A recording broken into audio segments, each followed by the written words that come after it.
Gospodine Matiću, vaš klub je naravno ove sezone novi član Srpske lige Zapad. Kakve su vaše ambicije?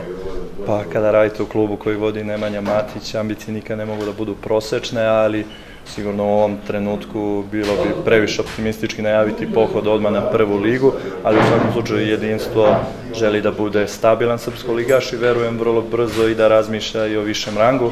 Evo, nama se ponovila 2014. kada smo kao drugoplasirani i tada ušli u Srpsku ligu Zapad i veliko nam je zadovoljstvo što smo u ovom društvu koje po nama zaista jeste prirodno stanište fudbalskog kluba Jedinstvo. Žreb je dosta povoljan, prvo kolo dočekujemo Jedinstvo Puteve iz Užica, ali u principu igraćemo sa svim rivalima. Verujem da nećemo strahovati za opstanak, jer čuli smo biće čak 4, potencijalno 6 timova koji bi mogli da ispadnu, ali nadam se da ćemo već posle jesenjeg dela obezbediti miran zimski san. Još jedno pitanje, da li će Nemanja Matić gledati utakmice na portalu?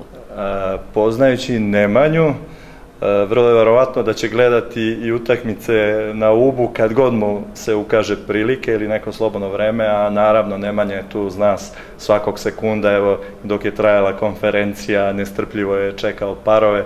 Znači, možemo kažemo samo da smo blagosloveni što jedan takav čovek vodi naš klub. Ja vam želim puno uspeha u svakom slučaju. Hvala puno.